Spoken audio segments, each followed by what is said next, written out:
Don't let the weather rain on your car. With a simple push of a button, our automatic car umbrella swiftly deploys, shielding your vehicle from rain and harsh sunlight.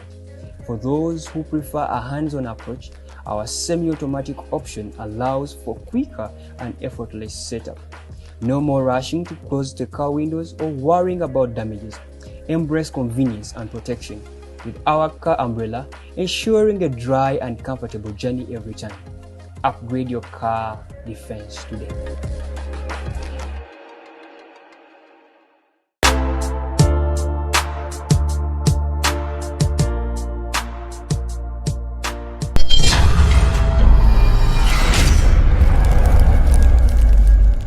Olutalo lwa Bajjo ne Khalifa Aganaga luvoddewa segera bonna bagendako mu State House buli omu amanyi munne at one time segera iyo meeting njijjukira bonna Aganaga yasaba kusoma naye simanyi oba baakumuwa bali baga abantu baamuwa kati ndoza kugenda kwekubulayo myaka kati giri emeka to a normal student ali ku university.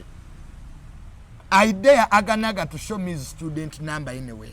Gonza musindika ya sente eri abagalwa abo mu nyaffe Uganda ng'okwesa enkola ya tap send enkola eno nnungi ate nga yeesigika kati genda mu simu yo odownloadinge app ya tap send TAP olwono nawe weeyunga ku mpeereza ennungi mu kusindikira abagalwa abo kozesa promo code Kasuku nga toyawuddeemu abali mu UK ojja kufuna pound 10 Europe ojja kufuna euros 10 USA ojja kufuna dollars 10 Canada ojja kufuna dollars 10 ate nga kino kisinzira mu nsimu obooli kati gwabadde atawaanyizibwa mu kusindika ensimbi eri abagalwa abo okumanya ebisingako okufuna app ya tap send ebifudde byangu nga tukusindikira abagalwa baffe ensimbi mu bwangu ddala. Are you a Ugandan in the diaspora, working and residing in Canada, America, Germany, Sweden, UK, Denmark, working 2 to 3 jobs to survive while working extremely long hours, including weekends and special holidays, with no time to enjoy family? Here's your grand opportunity. Introducing to you a work-from-home online business with just your phone, laptop, and stable internet as you enjoy family time and still make millions online. You don't need any expertise when our professionals are on standby to take you through step by step. To find out more on how to work online, log on to www.jemimamirembe.com or WhatsApp and call +44 794 9011 033. Facebook is Jamie DE Mentor.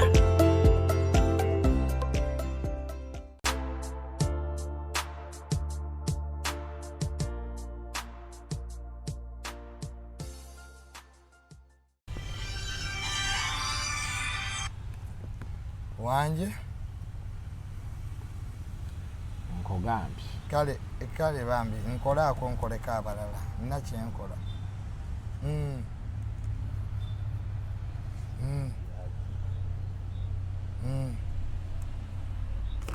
okay kale nyenda kuddamu nkubiri nkuweho nalebo nga ndi naye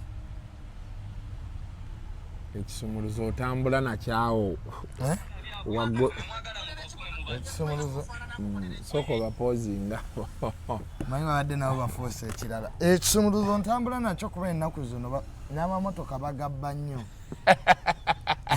emotoka si munyitiri maka gabeera mweri ogamba otya juniya ndi sina ntawaana nkedde kulaba bintu bisesa ndabye mukunja atasera n'oyo omuwala Shiba bulijjo beeyagala nabamiitingako nga tebannaba kugenda kata bali kata bali tebannaba kugenda naye nga balina olugendo lw'ekkata naye I think bombi ba comedian mukunja content wa mutambuliza nnyo mu skits and comedy abeerako ku TikTok era twawakana nnyo ye nga ngamba TikTok y'amaanyi bitya so about their relationship badde sigimanyi nnyo tuba nti beeyagala badde sigimanyi nnyo naye nga ye mukunja ye mumanyi ndaba ku content we mukunja ataseraze nange simumanyi nnyo nayogerako naye awo ebiseera ebyo we baamukubira we yali afunira obuyambi oba yali mukyala kye yali amuyamba oba nga bagamba ate oba yalimba oba yakola bikyawo so I was supposed to interview him naye story ye nebeera overrun by events nagenda okuddamu olaba balina oyo omuwala oba ye Shiba kati Shiba ate yakola ki Shiba ye nasooka okumulaba nga ndabanga oba yali alina obuzibu ku mutwe she had problems abantu ne bamuyamba nga like she had mental problems oba no yalina ebizibu nze nesaakikiriza nti it was a mental problem embeera gye yali alimu teyali nnungi obwavu nabwo busuula eddalo bwe busokkerera bwavu bwe bwali bumuluma frustrations disappointment kati omwana omuwala ku myaka egyo nga ekisooka abasajja opportunist nabo babeera abo bambi abaana abo ebintu bye bayitamu so she told her story and people really were what was her story? The story was about her hustles in life obulamu bwe naye mwennyini naye yali alaganga omulalu alina mental problem but nga psychologist such believing kuba nze namulabako oba yali ku channel ya SB4 ng'alaga nti yalinga omulalu of course nti yeetaaga help but nze bwe nakituma nendabako oba Mama Fina naye yamuyambako yes kati nze ate bwe nayogerako naye one on one we bajja nemukunja omuwala I thought that ategeera era oba oyogera naye waya tezigatta just embeera oyo kyayi waffe abantu embeera ebatuuka ne batabula segera kati bakwatagana batya ne mukunja atasera kuba nina ebintu byendabo manyi TikTok erina ebintu byekola awo kasuku kati nagenda okuddamu olaba omanyi nze nina challenge ne TikTok simanyi weetandikira naweko kati bembikulabe nti kyendabako kyendaba kati mera simanyi goberera nti gundi yava wano nedda wali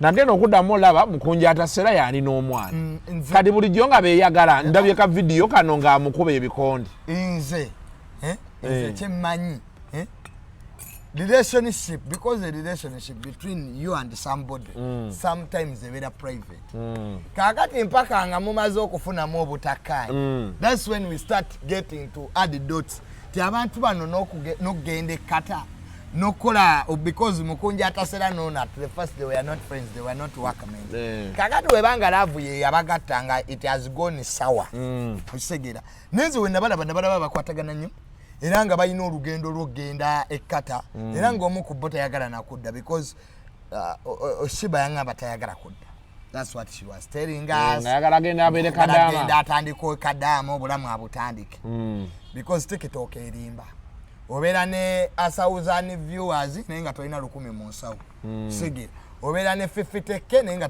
50k mu reality tokola ki teriiwo because our society has not appreciated advertisement sigera abantu bakyalaba ng'oku advertising a business is wastage of time so many businesses mu Uganda ziri ku infancy they don't even celebrate their first birthday nga zigudde ekyokubiri n'abatandika business bennyini nabo tebasoma economics segera business bazikolera bakyala baabwe nga birabo bya birthday management oli n'abeera awo nga buli mwezi ayongera mu business terina kyereta junior lero nga weekubye akawoowo ak'ebbeeyi perfume kati zonni nagundi yagendetera Rebecca agaba mama kaliro twaddawo manika sukunze kankubuulire mukyala alina ssente ne mama kaliro wamutabukira awo ne gayiwo oli kanyama andamandako nti yamukyawa beekyawa bebali bavaako obuzibu omanyi abo abakyala bambi bwe bafuna ssente who come from very powerful families they end up with disorganized boyfriends time tells abaali abatofu n'abaali abakyamu kati gw'oli ne omukyala muli ba mukwano mama kaliro mukyala Rebecca agaba thank you for everything I saw your good heart omanyi kasuku abantu balebe kutusibako mbeera zaabwe gwe beera ne ssente we shall see the good in you Junior ebirungi byo Junior wavuma abantu abo bavaako n'obumaaso yes bali tebalina kye bavaako the highest bidder controls the tune he who pays the piper controls the tune yes kakati n'olwekyo kasuku nze sijja kubeera bubi ate mpaana abali obulungi nga sina kye mbafunako kakati after then I met mukyala Rebecca agaba wano yabaddemu nnaku nga nja naddayo n'omusanga ekkolo laawo nangamba Junior bakuwa ekyoyagala abantu bonna mu bbala ne baga Junior yatunze ettaka lyani anti corruption temukwate nenga ndi ku sente za Rebecca agaba era nenetonda mama tukwetondera byonna ebyaliwo. We are now in good terms. Era abantu bebweru ekyo kibayigiriza. Ye yakugambye nti yagoba andamaniddako. Mbiwulira mu ŋŋambo. Enaku zino bali nnyo n'emutima kati mutima gwe bamusibako maneja wa Kamiri gwe batambula naye nnyo. Ndabya nti kati naye bannaye owaayi ndowooza ebintu bidduka ku speed. TikTok omanyi nayo kati etuvuga kaguddeyo. Ndabye vidiyo eyo njagala kusooka gibawa tulyoke tutandike ekyatuleese ne Junior olunaku olwaleero. Tulina ka vidiyo ka TikTok tubadde tuwulira wano naye bannange katusooke tukomewo then tutandike. Cool down. Okay, pull out.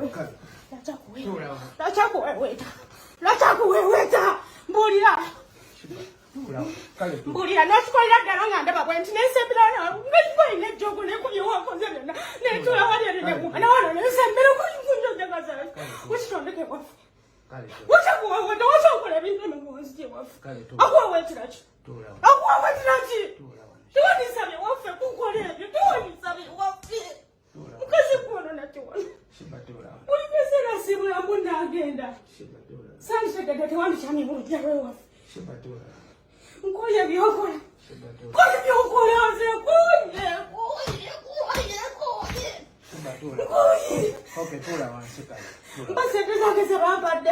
Tulinye ennyonyi kondeko wali entebe. Ne bakazibo. Obanyabonyeza ebbanga nze abaana bange bawulira gye bali. Kale tuula wansi kaka.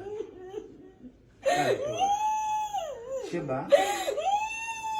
Shiba kakana bambi. Shiba kakana.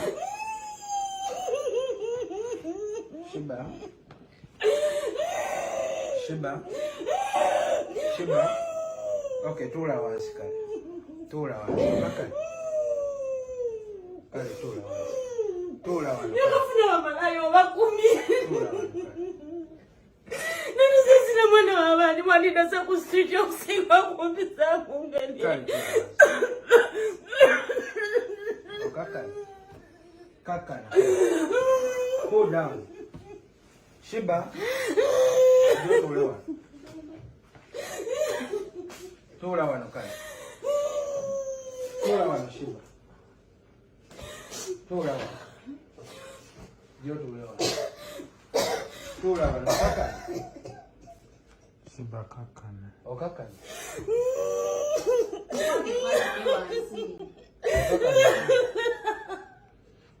Sigenda kujulisa.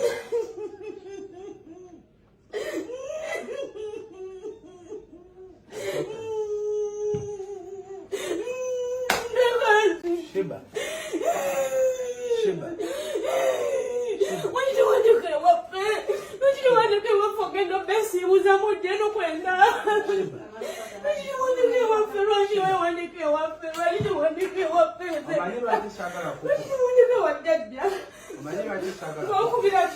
Gwakubirati wasabaye wabakuba wasabaye wabakuba ndaba mnenkusanga ndaba kwesu wabazinotokwe nakusembera n'engeri eyo namuweweta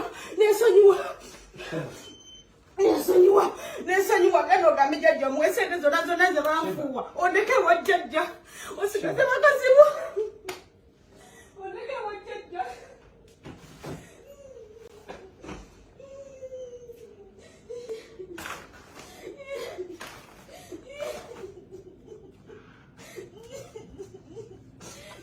Singanafuna mirimu emirala.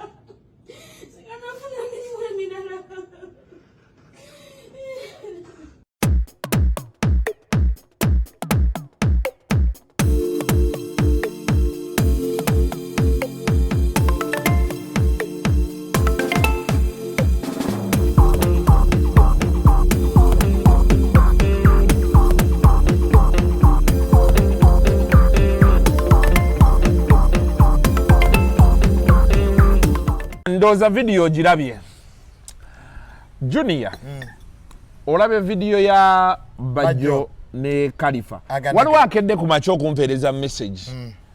chali wange nangamba olutalo lwa Aganaga ne Bajjo walulabye ku live ya Kabaata byonna lutalo lwa sente nalya salya naye ate lwaviira ddala eri kuva wa Alien Skin zonna entalo kati zolaba ku TikTok lutuyiseemu kati tuyiseemu Alien Skin yaleese kati TikTok okuba nti kati ate eyongedde okuhypinga because right now mbadde sirabangako muyimbi yeefuze mawulire kati tugenda mwezi mulamba sigira events have come and go Alien Skin achaliwo sigira that's a positive for him because even negative publicity is publicity yes ina teri muyimbi awulira bubinga bamwogerako either good or bad nze ninano n'abampisaamu olukomo junior njogerako namuganda wange toyina luyimba kakati nkogereko nti toyina kibi abantu bakumanyinga muyimbi yimba kakati Bajjo yavaayo n'ataakingani Alien Skin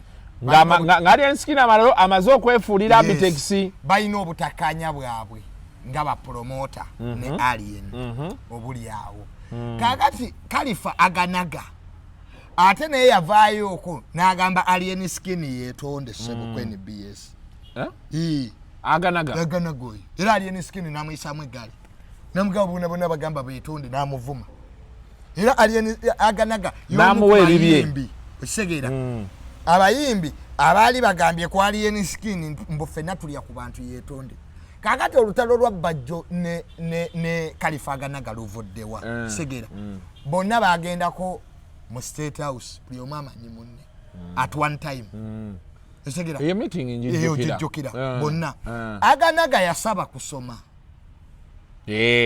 naye simanyi oba baakumuwa bali bagamba nti bamuwa kati ndoza kugenda kwekubulayo myaka kati giri emeka to a normal student ali ku university I dare Aganaga to show me his student number anywhere umanyi okusoma kifuuso omuntu ayinza asoma agambye asoma music engineering naye ate mu kusaba agambye nti yasaba agenda asome music engineering yali asabye bweru bagamba ye New York kakati confusion yeriwo asomera mu Uganda because kati okuva ever since that meeting wakaita w'emyaka enoba esatu oba akyalinda bamuwa asome oba asoma online oba tannatandika westategera kwa Aganaga Bajjo yakikonfaminze nti bamuwa obukadde 850 ani gwe bawa Bajjo akkiriza nti bamuwa 850 850 kakati basis nesigala ali gundi Aganaga kyagamba Bajjo omanyi Bajjo ku TikTok okwo amaanyi agenda avuma abantu naddala abawagizi ba Alien Skin abayisaamu eggaali kakati Aganaga amugamba nti sebo lekerawo okuvuma abantu nga naawe walya kakati ate Bajjo ayina eri element nti bwe yamala okgenda mu byonna byonna ebyakalulu yavaayo nadda mu NUP era sympathizer w'ababonaabona era ku TikTok video ze zonna zitambulira ku bantu kakati Aganaga amugamba nti you are buying sympathy Bajjo tell people the truth you are also part of government segera kati awo ebivumo ebitandikidde ebipya n'ebikadde ngenza owulira Aganaga amulanga simayato n'aba mabina kutukula to segera kubanga zonna karakita tebalina kyakufiirwa nze gambe nagenda ewa Museveni ekyo namusaba funa amagezi nali nsobola omusaba emmotoka nali nsobola omusaba ssente nga ggwe oli mu kulimbalimba abantu mbwawe makindi ewo si wuwo wa mujasi yakuwa omuyisizeewo ekintu kyo gwe Bajjo olina ssente zisobola okugulawo ku kkooti mbimanyi oli mu kulimbalimba abantu mbu olina ssente tolina siribyo bakozesa bukozesa oli mu kulimbalimba abantu mbu wawo si wawo leero njogedde amazima mbimanyi kewaana kwogera kino kikatusaze ku nina okwewaana kubanga Allah yampa nina okwewaana nemanyi enyimba eziba studio bwekulembe okukola nga tosobola kujja mu hiti sidika kuba tolina byowandiika studio yange yiino n'abaana b'abaana abavubuka bali mu kukola abaana b'erubaga ani abamanyi muvaamu hiti ki Katonda ajja pamanyanga ayagadde mbaguliddewo era olugi babano bonna banneebaza naye gwe industry tolina kyogikoledde abayimbi mulyamu balye kyokka abayimbi bwe beeyogerako ebagala byabwe ne mwagala mubavume gwe eyagenda n'olya sente za Museveni okuba wali obukadde 800 oyagala ki ku bantu ba Bobi Wine oyagala bbawa butwa oyagala kyewa Bobi Wine oyagala kino nuupu nga wali obukadde olunana obafu obukadde olunana wabuleetako mu nuupu nze bwe nagenda osaba ekya Museveni nagenda nenkisaba nga bagenda kumpa amagezi nzije ennyimba nzikolere buli omu owa nuupu n'atali wa nuupu naye gwe walyanga gwe ne weeyagaliza nga gwe oli wano olina mu kulimba abantu mbwawe Makindye wuwo si wuwo wa mujaasi si wuwo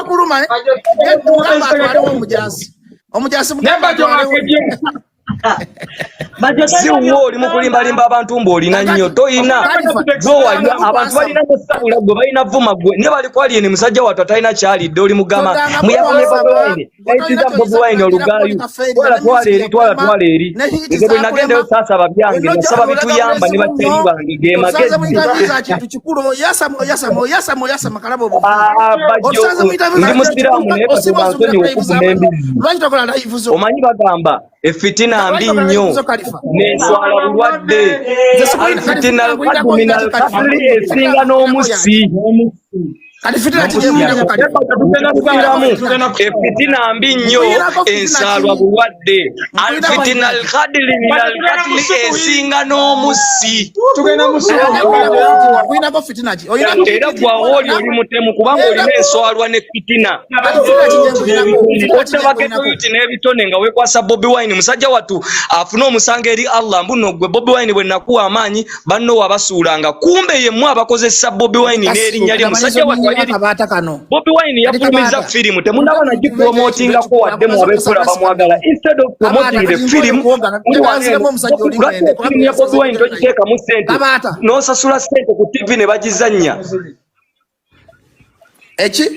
oli wanene oli ku Alien oli mu muvuma ovuma abantu walya ssente ne ssente ozirina bw'oba wagira nnyo lwaki tokwata firimu Bobi Wine gy'abadde apromotinga n'otandika okugipromotinga lwaki tebagiraka ku TV lwaki osasula abantu ne bagenda abakiteka ne bagenda ku TV babalage boba nga bavuma Alien lwaki tosasula eyo TV sanyuka n'eraga firimu ya Bobi Wine bw'oba omwagala nnyo lwaki firimu ya Bobi Wine togipostinga ku page yo lwaki si gy'obeera ng'ogamba abantu bannange mujje mulabe firimu mujje mulabe amazima firimu bagipostinga batya ku page ekitegeera bwe njogera amazima ng'ogamba mbu bamusirise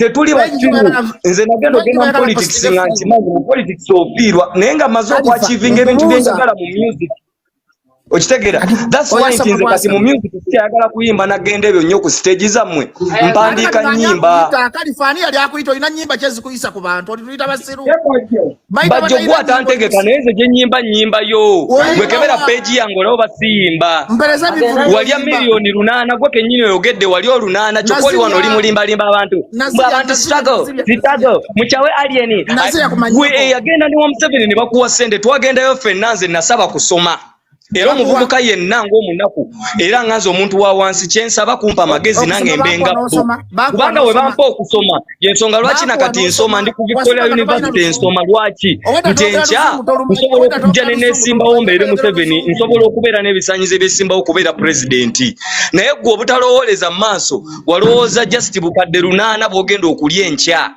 ne buggwawo kati bwaggwawo ne weefuula oyagala okudda eri abantu weefuula ayagala ennyo Bobi Wine kumba gambe Bobi Wine alina project eya firimu gye yazannye oyo akagipromotinga ennaku mmeka akagipromotinga emirundi emeka Bajjo oli solo Luzungu kigambye nze ndi ku university sisobola kwajiwinga naawe olaba kankubulireko Bobi Wine nga bwe yagamba nti nno enjuki bwegenda mu ttooyi yo ejjayo efuna mubisi naye ensowera ebeera ku B kati gw'oli nsowera nze ndi njuki okitegeera sisobola kuddawo kwajiwinga naawe mbu oluzungu eyo ndowooza y'abantu basiru golooza oluzungu kwe kusoma oba olowooza oluzungu bwe bugezi olowooza nsomera mu ki nze gambye ku senior secondary yange ni musajja wa byafaayo nafuna 23 points ABB abamanyi okusoma bakimanyi abamanyi ebyokusoma bakimanyi ku senior 6 nafuna AABB nali national candidate okitegeera government yali empeerera n'okumpeera ne course gye yampa n'enjigaana n'engenda n'enkola eyange nasomerako emakerera ebyo n'embikuba wali n'engenda eri Kampala University nayo n'ensomayo n'embikuba wali kati ndi ku Victoria University era nga nayo bampeerayo ku merit bampayo results zange tebampa mbuno lwakuba bagenze olina bekoga promotinga Victoria University ne bampa lwakuba nasoma bulungi okitegedde muganda wange kati va mu ebyo ani apadde kolabo Nkumba University nze nakolera zaatona lebo zaako mukolera n'ebifaananyi by'okwendi nga nkolera zi campaign kati gwe abantu beweesi bakonze mbakoledde n'ebintu gwe kyova olaba bye byali binyiiza nze zaake nze omu kuba mukoleranga campaign ze ku university ani akubuzza ebya zaake anti nkubuulira gwe abantu beweesi bako okulaga nti nno ffe tulina bye tukozeewo naye tetweraga kutegera ne goberaawo nange mufumbe Bobi mwisize Bobi Gayu no Khalifa okoze eki nkoze eki ndi mukolera bana music nakola studio yino tize public studio siya mu 7 tampanga ko sente taina teryampa ndikoza abana bakole era mbayigiriza ne music babano zizino nandi badde nebase mwali muvude babo mbayigiriza music nabo babene bakabiri ne mebaba Khalifa mbayo hit tano zakava mu studio eyo mpayo hit tano zakava mu studio nzikubalire nakyuka bad character Baby nkwata bulungi bad character Kiboko fire bad character nkubulire ndala ezakabakozo nanzi wandisi gwe nina abayimbi bempandikire ennyimba gwe mazi nga siboogera nako gwe matako okitegeera bamuweza okulimbalimba abantu leero sanze omusajja omugezi gambye nze ndi mugezi kyovolaba nesimbawo nze naawe webaleeta nze naawe ani afaanana embizi webaleeta nze naawe ani afaanana n'embizi nagambye otuyanidde amanyuma twala eribbo olinga ebyenkwawa twala eribbo embizi yakasuula takyovana bakawunga oli kasiraamu akali Bajjo kwali embizi nze ndi musajja musiraamu gambe nagenda n'emeka ati gambe va ku kigambo meka kubanga bwe nali emeka nabasabira essaala embi ne makarosi omwego wakuvaako gwa kasiraamu ku mannyoko towanywanga omwenge ne emakarosi wansanga wa ennyumba yange omanyi gyeri ennyumba yange omanyi gyeri ennyumba yange tomanyi gyeri Bajjo va mu ebyo ebyokulimbalimba abantu ebuwa nagunywa waleeta obutambi mwe mwamanyireyo byakwogera bwogezi mbubakuwane oba nakunywa kati nagenda kukaaba kale nenenenya omuntu bwagenda kukaaba ebyo byonna ebyemabega aba bivuddeko okitegedde ssebo kwebwa era ndi musiraamu nagenze ne kukaaba okitegeera gwe Bajjo walya ssente oli wanene oli mukulimbalimba abantu kubanga toyagala abantu bagambe waziri ate n'ozikozesa bubi kankubulire essente omanyi wazikolamu waziwasaamu omukazi atakwagala waziwasaamu ekyo ekiwala ekitakwagala nekikubba n'okola embaga ey'ekimpatiira ekikazi tekikwagala wali okyesibako nekirya ssente zo kati zaggwawo uno weekomyawo mu bantu ng'oli wa Bobi Wine ndi wa Bobi Wine Bajjo gamba mukwano gwo abitekisamire empekeze va mu ebyo muve mu byokumanyira abantu yeyo nono obulamu bw'omwana Serena Bata bw'aba promotinga nnyo kye kyamugano promotinga Serena Bata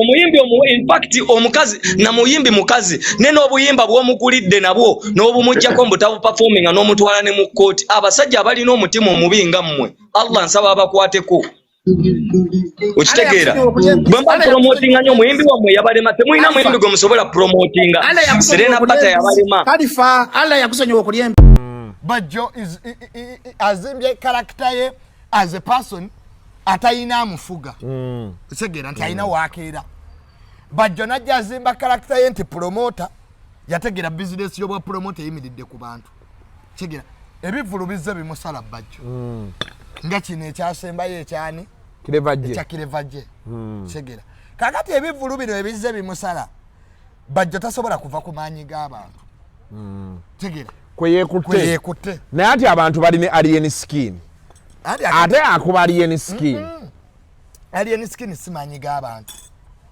tebakulimba maanyi g'abantu ye Bobi Wine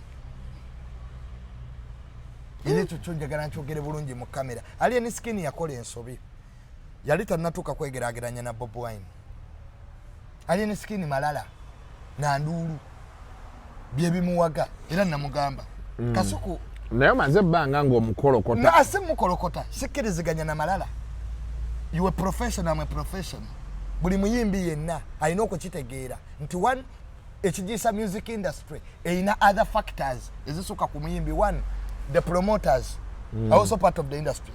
The DJs are also part of the industry because of the time of music in Mabala. The wider media, me and you, we can agree the media shapes perception. Ye kuzimbera ye kusura okuva ku mirembe ja Enjo Gabriel ye katoda lwaki teyetuukira lwaki yatuma. The first journalist was Enjo Gabriel. So before you enter the business industry, the way it's called an industry, one, or you know recognizing about sanzeo. I cannot say that you undermine but you got by nature cheto nti Kasuku bo musanga mu field ya mawulire nga ine experience mu destroy Kasuku, you be there. But we can build a country where you can work with the Kasuku and be like Kasuku. Kakati is a child Alien Skin obuzibu mchimanyi yegomba bobo wine bamuwabya bamukoze sensobi naffe tujja mawulire oba twajja ku social media nga tulina betwegomba naye okwegomba ne capacity byanjawulo. You can wanting and being Morozungu baga desire and ability. Kakati can Alien Skin be boy? One thing they say in common is the audience. They are all made from the ghetto, but which ghetto? Because ghetto is a mindset. Ghetto city for.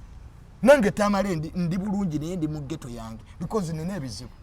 Kakati Alien Skin bogamba nti abamuwagira ba ghetto oba Bobo Wine South Africa je bamugobye ghetto South Africa ghetto South Africa bamugobye South Africa tebamugobye ekivulo bagambye passport za lwafuluma era bangambye neggulo yabadde agenze ku kisaawe n'abagamba nga sinava wano balance wange yenna alina okuggwayo. Kankubulire Kasuku fede tuli basiru okisegeera tosobola kusaba balance kiro kale balance taweddeeyo eriyo nena jabadde ayimbe bweru balance amaze kuggwayo e Dubai. Simanyi. Yes, ask that question. Amaze kuggwayo bali babadde bajja mukuba atabe South Africa bazibu palaso bamuleta kuwa nemisinde yagenda natakula olutalo mu bbala bali bamutiddemu awoza ere pumi. This is the broke countries. Nti omuna Uganda ali ebweru alaba Uganda nti ebonabona ayina bamwe bamubaka ettaka mbwajja wagire waliwo naffe bye twerekera mu Kasuku. Alien Skin namugambe entalo z'ebyobufuzi zirekere bannabyabufuzi bo tebalina kyakufiirwa walola byeko munnabyabufuzi ezo zonna akedi zolaba za politician kuliko ateekako erinnya lye temuwanga kivumbi akedi. Naye Junior kyenjagala obbooza Alien Skin ye ebyobufuzi yabiyingiriddemu wa yajja provokinga Nuupu ng'akozesa statement zino oyo yali atakuladde olutalo ng'akozesa statement zino wammanga. Abaana b'Eniyopi bafuutu soja abamuwagira ye yali abawanga ssente alina omutima omulungi obuzibu bwonna bwe butandikira. Bafuutu soja abaali mu Eniyopi bwe bamuwagira yatandika bambi okubawa ssente kati obuzibu buvaawa yadda ku media emu n'agamba oba ebyo babirako ku TikTok ekizibu ayogera naga abonza ababeezaawo abaana ba Nuupu yababeezaawo. Alien Skin n'akola ekyobusiru ekirala neyetuuma Kimenke ono n'asigala nga ye principal olwajjirira ekibanda n'ekimenke ne bamugamba lwaki togenda ku Nuupu kwebaza musajja yakuwagira kwaki ekituufu Bobo Wine talina musango yamuwagira n'amuteekayo wano nga palaso mukwano gwe namugamba nti Alien Skin omanyi bannamawulire balina ebintu bye batubuuza Kasuku okutega nti Junior leero Kasuku nga tokoze naye it is a right question naye oli akibuuzizza aba ayina answer gy'ayagala era ayinza okulikodinga naye Kasuku yanyiizizza Second, kakati yaddamu ani diplomatic. If you are talking to people who are brands like you, obanga tugenda okusaba mpira Arsenal Man yoziraba nga zigenda okusaba owa Man City ne bagenda bakuba amagolo manyi wagamba Arsenal is a great team, they have a couple of good players and we expect the match is not going to be easy. Arsenal has been winning nenga temina yo winning ejo in diplomatic language yagamba nti nupo tabiri ya Franco de Forest that language. Now, Junior, there are questions I want to ask. That language, the language of war, ebigambo by'olutalo. We can open up one, two things. Any diplomatic language, nga kyobadde oyagala okutegeeza, si kyoyogedde si kyobadde otegeeza. undermining oyogera ojeregerera oyita wala kakati gwe bwogamba nti nopose kitebe kya Franco de Forest which is okay. Why do you bring NUP? Andi nze kyendowooza okusinziira ku kyennalaba wali obuzibu obuva ku bano ye bw'agamba nti ayagala kukolako ne Museveni n'agamba ayagala ne bulletproof car ate bano ne bagamba musajja yalidde oyogeza biki oyogera biki si kwava babuuza nti wano kitebe kyammwe ekisooka ekyokubiri bali boogamba nti yabalangira obbaliisa tabaliisa ekisooka ekyokubiri ekyo kyoyogedde ekyo bwe yagamba nti ayagala kulaba President Museveni simanya mulambuze ghetto twegendereze nnyo ebintu bye tuwogera nze Alien Skin sobola kumugaana kuwagira gavumenti eriku nenja mubuulira reality wanera kamuyambe mubuulire okwagira President Museveni si kizibu era bangi nnyo abayimbi abaze bakolagana ne President Museveni naye olina okukikkiriza who are your target market bakonsuma baba music be bani are they pro government or against government ebyo bibiri statement eyo yali tekomaawo. In this world there are no two sides. The people who have supported the Alien Skin from the word go, they are ordinary people. They are ordinary people in the side of a minister, our Alien. So before you utter out any political, because that's political, when you say a word about president, you have now entered because the president is a politician. They also will go, but net was a president of the Alien Mirembe. Olina akubuza mirembe kijjoni. Emirembe nga tuli baavu. Emirembe nga abantu babagoba mutaka. Emirembe nga abantu balina kye balya gwe joyita emirembe. He's right. He's right. Kakati ebyo ekyo kyennyini kyoyogedde kyalina okugenda mu public court fe abalamuzi ba social media kwe tutuula. Omanyi kasukuli kyogera tudde wali era naffe bagenda tutwala mu public court. Public opinion. Kakati Alien Skin bwe yayogera ekyo. Osegera bali baakirabanga abawagizi. Sakalo gaite abavuma Alien Skin bayine yo piboka. Nabefudisi mwebali. Nange ndi we na Alien. Era statement eyo saji wagirako. Era ya mugamba okujogera ya mulimba. Abantu abakuwagira be baani. Bo abayogedde ebyo byayagala okutandika okugera kwate yakoma olutalo nalutwala ne ku next level. Ote yakoma awo. Otegera najjaye mundu. Otegera ngembwe egudde ddalu. Abantu basatu mu ggwanga lino oba oboogerako beegendereze asooka ye Bobo Wine owokubiri Ssaabasajja Kabaka owokusatu President Museveni abo boogerako nga talina kyakufiirwa naye oba oli muyimbi nga Alien ng'olya ku bantu people interpret statements differently kyova olaba abayimbi nga Spice Diana abayimbi abamu ebyobufuzi baabita kakati Alien Skin bwe yayogera ekyo yali amaze okudividinga fan base ye. Ronaldo yali ali ku interview nga wetutudde najjawo Coca-Cola nga tayogedde n'amusebbali. Coca-Cola yafiriwe billions za sente. Be very careful with what you say. Mostly when you are music bantu.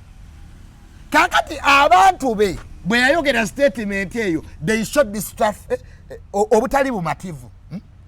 He continued on the same path. Bamulimba aba government ajja kugwa. Kusasira agudde. Bigayi bamukuba obucupa. DJ Mike ali ejjeko okusimanya King Mike kota kyali King enemo. These are facts of life. Abakutte kuba eryo bakomyewa. Bakomyewa.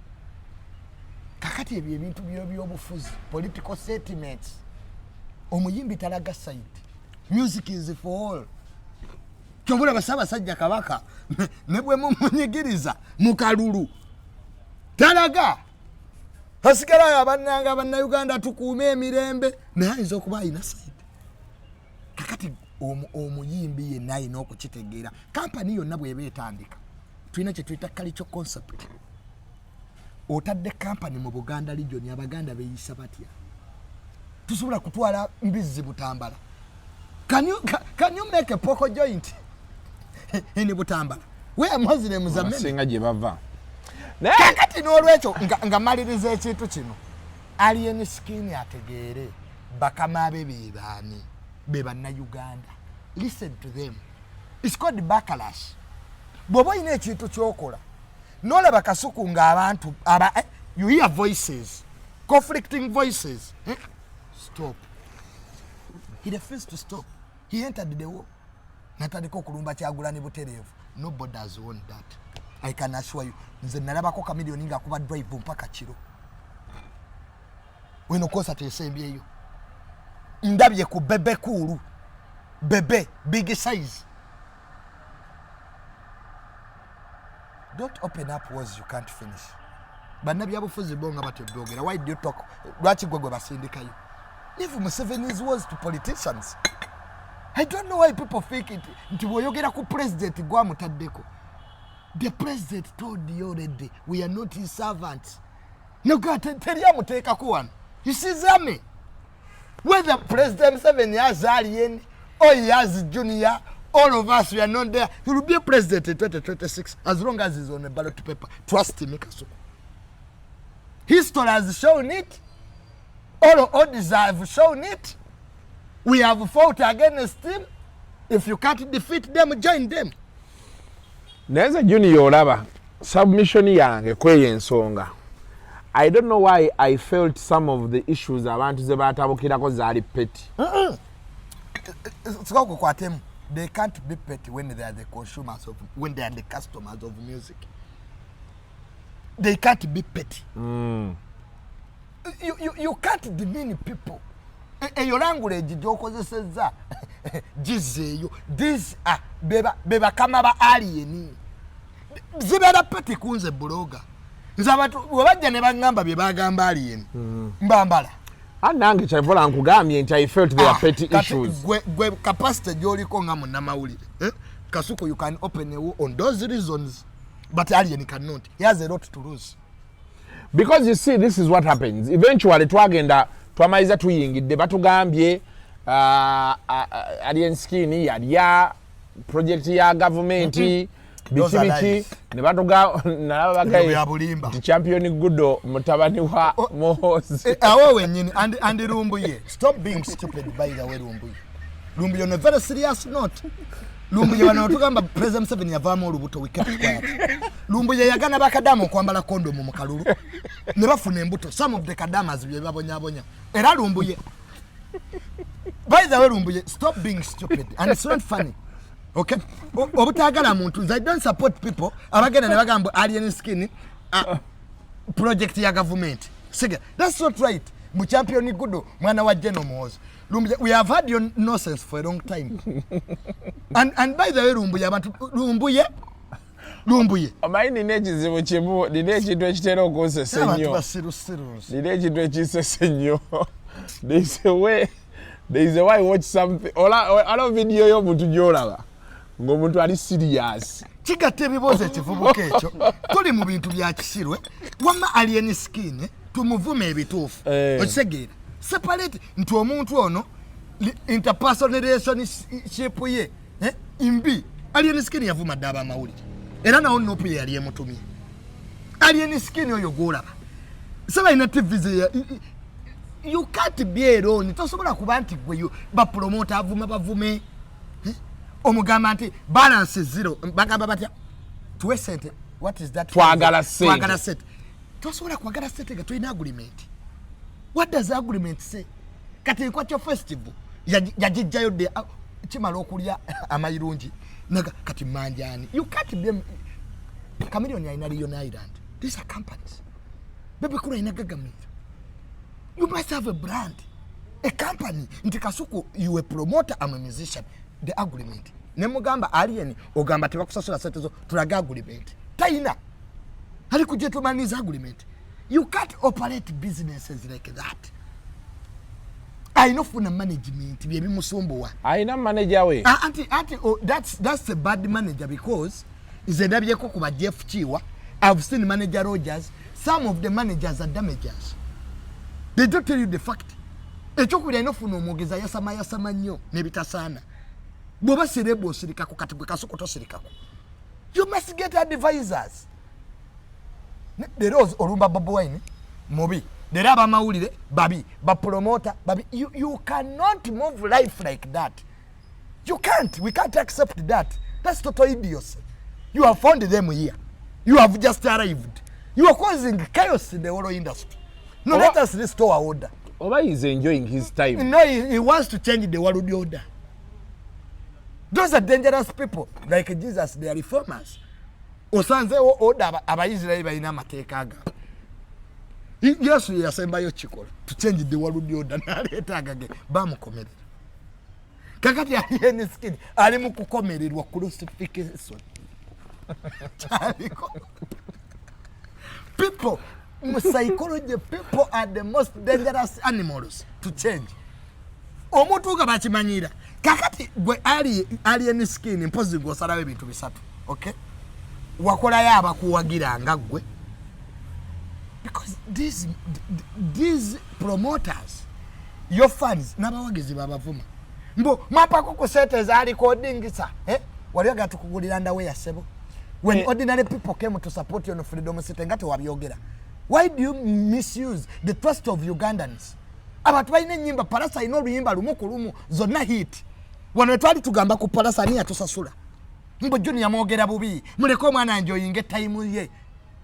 If we can talk bad netugamba chameleon nti wano yisewo limit so chameleon netugamba Bobi Wine principle. Nti principle oli mufere walia emotoka yavawa. What about this alien? This one gwe twakala temutulitira buvubuka. That boy needs time to grow up. Business jali mweri mwaba aba promoter bakwata maloni ze bateka musente zabo. And you come and play idiots. Aba mauliro manyira bamanyire. We are not his kids here. We shall support brands that are supportable. Nisi buli Tom and Dick and Harry. Otuderi oli Mirundi. A man like me went to school. Ogaya Mirundi mu bantu. Me son of Mirundi support you. Temututeka ku level za mwenawe. We have criteria and principles. Nebwe tunaga nti everyone is omanyachi ekireso obuzo mu Uganda. Everyone is a star. Nabe nakwe bbi. Oyina yiti satu. Gogamba twayise kodya. City at danger. Esegera. Kakati ba chameleon abayina hiti abiri African regent yetu namugambako. Mulekerawo okuzimba ensi Kasuku. Nti Kasuku bwakola ensobi kubanga tumulirako obujja tumuvume nnyo. Omulala wakola ensobi yetakwatwako. Wano twavuma palaso lwa violence. Ensi yonna neyimirira n'omuvubuka oyo Alien. Era Alien Skin tetumagala koti kuba music wanyuma nnyo. Siye muyimbi. Mali musimpathize. Muso omuntu takujanga ko sympathy. Kasuku omuntu wakuba ngoluyi mu bantu notamuddiza. Ne wabayina ensonga. Society sympathizes with you. Nze manyiwa na abantu abalya ku sympathy nga balya ku sympathy ye Bobi Wine. Bamuvumye Bobi Wine bamuwayiriza ali avumyani. Waliwo abantu we bakwatibwe ennaku. Wano Bobi Wine bamutwala mwaluwe mundu nebulanga kondom. Nango wena ale munababuuza. Kotimaso, where is the gun? Olotomo zimba. Yabulanga ki? Kondom ate mundu yaliwa. You have brought we have found a man with the gun. You exhibit it to the journalists. After tomorrow it disappears. Now who to take it serious? That's where the whole problem started from. Bobi Wine in Amira. Kakati Alien Skin today on Erimba today kubanyiga bana Uganda. When Ugandans speak, listen. Nange Tamale nina wentuka nenzikizamu. What are they saying? Comments. The people who talk says. Comment yoziraba. I read them because they are good for me. Feedback. Feed in management. Kasukute wasoma management feedback is the best. This is a business so that tuzikolera ku feedback. What are the customers saying? Ne present 7 intelligence singajina. Intelligence is a feedback. Bagamba ki. Mugwanga kiche kibaluma. Era waliwo ebitu president byayogera ku TV n'olabira ddala nga abadde ku ground wansi. Kakati gwani atalina feedback. Is showing the anirule afetulirule. If you anirule fetulirule. Sigwa sembi okuyimba sebo. Respect people, we shall support you. Don't destroy people you have found here. Bobi Wine kuluno talina buzibu. He supported you. Nakola posting ense eraba. kwe gambo geno ebizibu bya Alien Skin byonna bimaliriza biridde Bajjo ne Aganaga. Yes. Most of people are victims now, including me. Bangambo Junior, mbunaliya sente okuvuma Alien. Bwe mbadde njogera kamiliyoni wano nga mbadde basanyufu, hypocrites. Bwe twali tukogera wano ku Palaso nga mubeera basanyufu, hypocrites. I don't want hypocrites. Bagayo ni waliya sente. Mbwe omwana tomwagala. Okuva ewaani. Ati akati bagamba, mbu ba promoter mbu batuwa sente. Nze sirwa nataloza ba promoter. Nwanirira banna Uganda. Okutuuka otebo tutandika okutubuuza. Mwaliyo nga ntandika. Wali yagala tubeerewa. Were you there when all of us were starting? Kasuko hizo kutubuuza twali wangu otandika. So we are your parents. We are supposed to be there looking at Ibambi Kasuko. All of us we have come from far. Everybody has passed his own struggles. Osegera. Era Kasuko nga wakoze exclusive n'otubuulira ebyali mu red paper. How you suffered. Kaaliwo ebintu by'otosonera nkulaba nnyo. Ng'omuntu tamanyidde eriyo Kasuku the back side of Kasuku ayiseewa. Bakulaba ovuga mamotoka ozimba mayumba. This is not God given. It's hard work. So kakati Alien Skin ekyokubiri afunye ku sente. I saw his titles. Aguze wabeera. Kakati gwe if you have God. Yes, God has helped you. You have land. Sigera you have property now. Don't take it to go so kubeera ne property. Nze Kasuku nga najja ebyapa byange ensewunga. But we humble people. Junior, are you humble?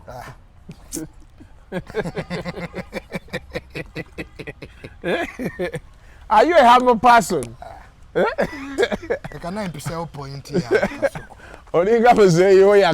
So I'm a very humble person, but not humiliatable. So we shall support. We shall continue to tell that younger man. Because fetetuli wanokono na brand za abantu. He has come from far. His story is interesting. Okay? Omanyi Kasuku to come from scratch. He has got money. He has got fame. Omanyi omuzungu agamba ebintu bisatu. Ng'oyagala okutegeera karakita y'omuntu muwe sente n'amaanyi. Alien Skin teyakyuka. Ekyo kyennyini kyali. That's him. That's him. Luli bwavu bwe bwali bumu making sambo. Right now we are seeing the real Alien Skin. Abuza bafani mwete mungasa. Avuma ba promoter n'abateeka wali. Agamba avuma ab'amawulire. These are professionals. Omwana azze okujjako interview. You treat him as your step sister. That's quite regrettable. So nze sigamba Alien mbwagane kuwagira government, but the effects of that. I think yayinza okuba nga wasalirawo because Junior, have we all sat down to think, doesn't he know the consequences of whatever he's doing? Now we are suffering the consequences of what he's doing. Ayinza okuba yamanyi President Museveni banaamuwaayo kolabo n'akolayo show nga yabaddooni ku ssere buli emmeeza miliyoni 10 n'atunda emmeeza za 5 abatayiseewo nga bwe yali atunze nga president we yali akikoledde ani. Well, there is a first for everything. There is a first for everything. Okay, now he has to suffer the consequences. He's now suffering the consequences. But are you sure he's suffering? So he's not, No, I'm just asking. Because you see, there could be the assumption. Nti aboda abona. Ngabola abo bwatabukanga wano. Abane bagamba omwana oyo ne gwe ng'oli ku bibyo onyumirwa bulamu. You're not suffering and there are no consequences you suffered. You kept your job, those who loved you basigala bakwagala, abayite baagala baagenda. So tuyinza okubeera ano nga tugamba kino kiringa. No, for us the fans, the support of music, where he is right now, I'm not going to talk about his side. He might not be suffering, you might be right, by the way.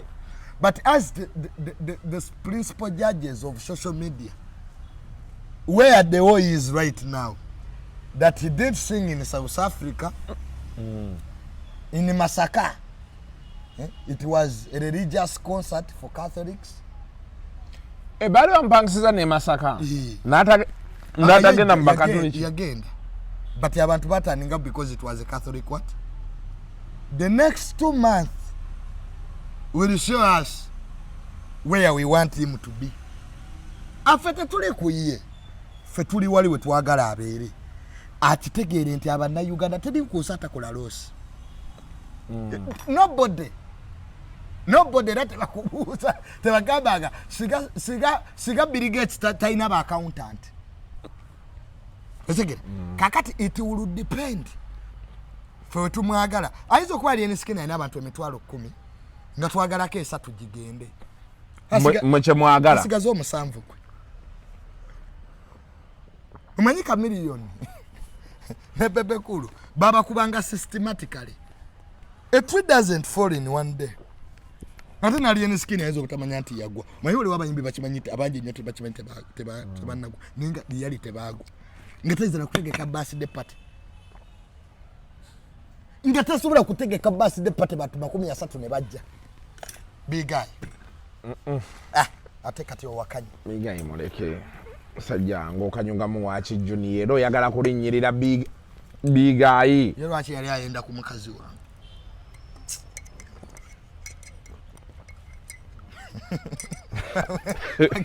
magenda bazunga nogende wakasajjako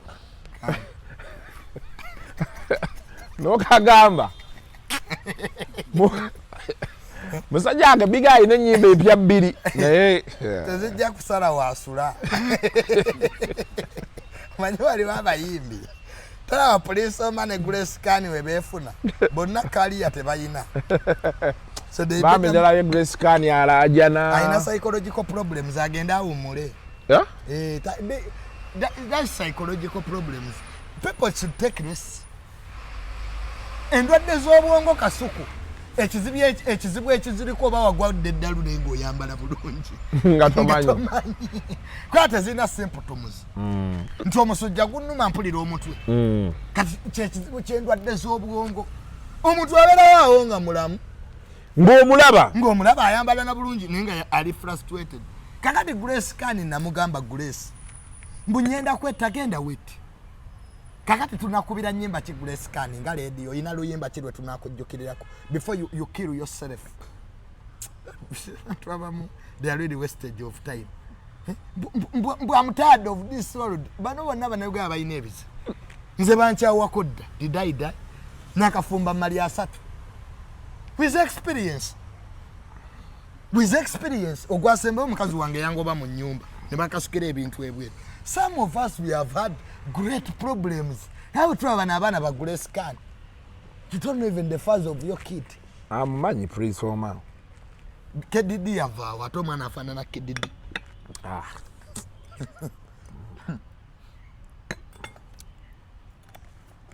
Kakati ne Prince Oma ne music tayina. Ne bambi abezeza abantu mu industry Prince Oma nkwebaza. Is your dad? So many people in the industry bali de cassette ka Prince Oma. Because you can't buy a career for your kid. That's the bad thing about rich parents. Tata wange yangulira career. You go down to the scratch, you start going upward.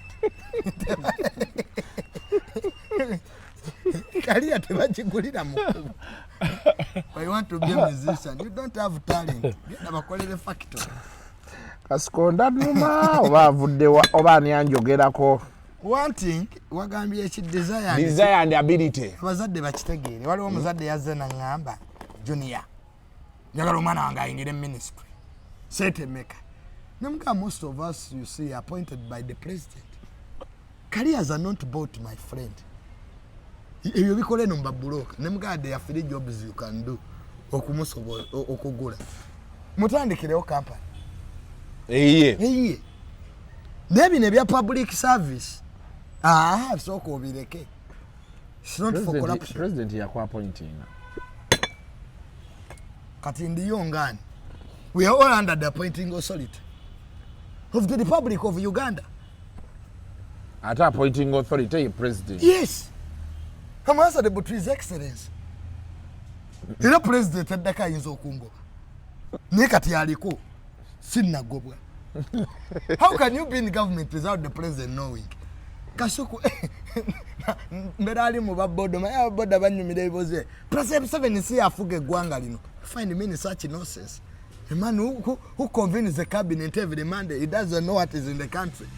He gets intelligence briefs every day. Ngatali Fugati. That is hideous. You have to rep this country as a journalist. What will be supposed to be in Jabilico Street? Kazi never maybe. Osang in debating an Lumbuye. A man like Mikasuku is Okusoma Chirungi. What work did I see about to Zakatwa Yena? Nepri about to have maybe was I kept quiet. Now, Johnny, I got away gas same. Now, you people. I'm past those conversations. I'm past them. I know what's happening in the government. How can you lecture me about government? I work as a minister who sits in the cabinet. Government does cabinet. I know where cabinet policy is. Why should you lie me? Like at one number. Junior and Jagara Kurangira Kupejo. Nedda. Brandy and Geteko Baburango. I'm a politician. I'm a vice president in the making. But was I'm 7 years old when you're in Abasika. We are here. I think again of Vacongo. Let what I'm market. When you put them going and never sit away young. Idiots some many. About a give to get up in Novagan. What would the bank have Sazeko? We am your Bagabanang, Mukekereze, Mudem for never financial advisors. They are looking at us. The mama in Chigana Maso. Badi Mungambo. Business young a good debate in Masab. You can't get solution from witchcraft. You can't. Junior. He said society of Feno Kasuku. Abantu Mulemi Bawabia. Oh man, Junior. Mubabulirenga intellectuals. Nti omukazi tazalira mukamwa. Alien Skin mumuyambe fenna tulina amalala. Nemanya bakama abo. Bapromota bavuluge. Ne bano banna Uganda. A section of Ugandans. Ne baba baliyo banna listen to them. Koba be bakuwagira. Be bakuteka mu sente, be batunda ebyennyanja. These are the ordinary people. Ne TV zina kalicho concept. Kasuku, any TV nga yakuyise. Si enyambala yemu gyogenda okwambala nga sipaka TV yakuyise. They have different cultural concepts. Era be bayita ku sipaka TV. Bayinza obutaqualifying nga kubeera mu program za NTV. Kakati ng'omuyimbi manya. Ndi mu Central Region. Nyimba Luganda. Who are the target markets of my music? Ne Facebook wetulaga nti gwe Tamale bakuwagira bakadaba. It's very useless of you to open your own them. Kakati my brother. Era tetulina buzibu na Alien Skin kuwagira government. Shegera, we shall welcome him the way we welcome the others. But he must know manyi obona avugira ku Masaka Road. Chama ke chengera obuze abavuddeyo nti oluguudo olwo luli lutya. Every time I'm going to drive on a road, I park aside nti nyenda kuvuga mitiyana. Nyimirira bulenga. Nembuzo wa taxi owange. Oluguudo eraga waliwe kona liri kamenga awo lyegendereze. Liri sharp. Kakati Alien Skin. My brother, make decisions basing on reality. Eno government sinyangu nga bwogiraba. So it is. The first ones were the kusasiras. Bamu kuba mwenda ngenseraba. Muzeyi, how can you jump a minister of presidents and you go to the president when you are an advisor?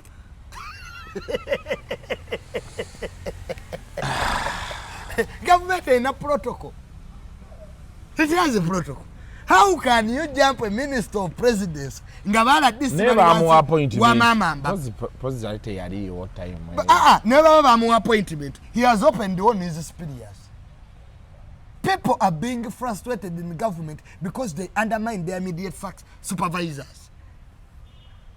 Tamale and the communist are more powerful than most of the people there. Now I respect them. Very humble man. But when I'm meeting, I don't say anything. Until that Mr. Mirundi, do you have anything to say? I concur with everything that has been said.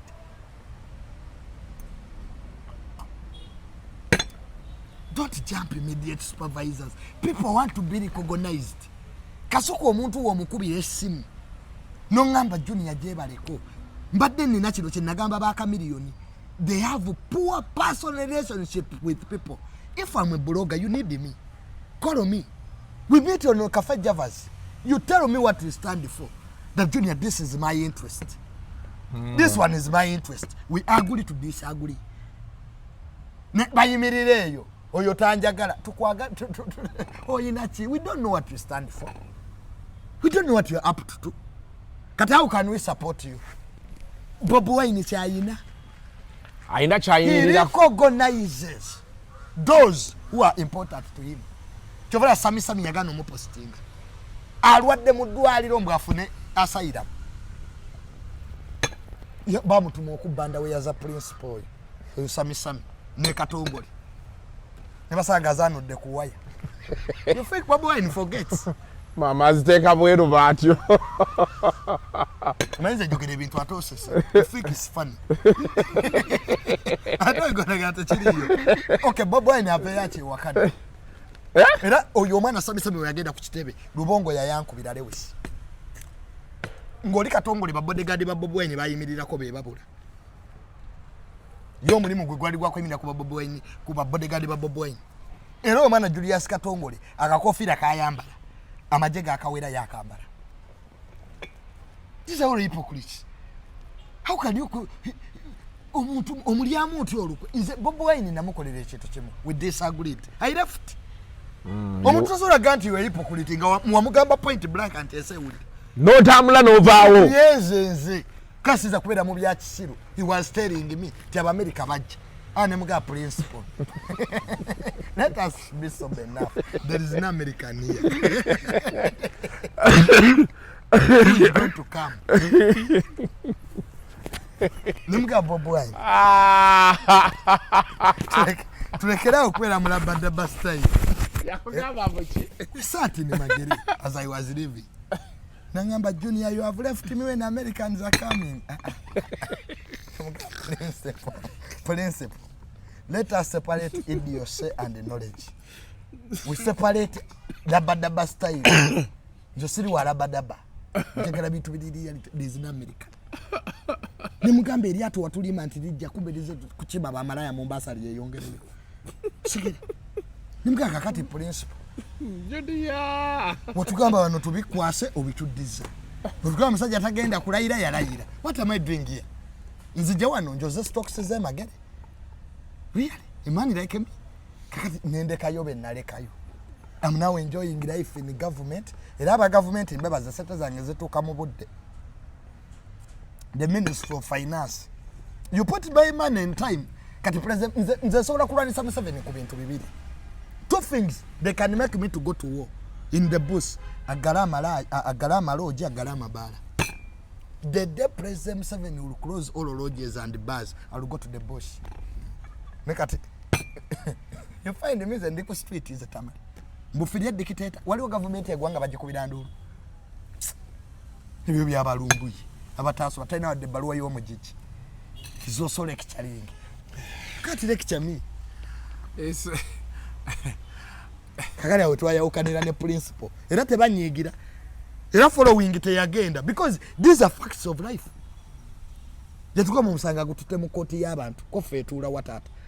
Yankubira principle ine bizibu byatakekakali edi magere bali yingiridde. Ne mugamba nagwo gutwale mu koti y'abantu. Ngaje walopa guli.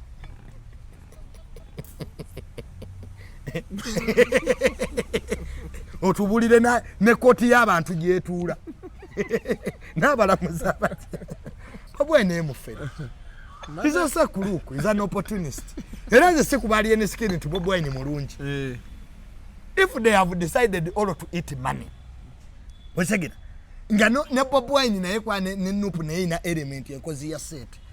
Bitu abagama nti abantu bambala gomese kiro ne bala president 7. Tulabe biri mu FDC. The future will exonerate me. Videos zino zenkola sizikolera bana abatulaba abalijja maaso. Those who will come after me, they will say there was a man.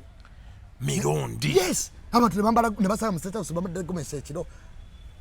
Bambadde nebikoyi, bambadde ko lipstick. Men. Kati church mu FDC.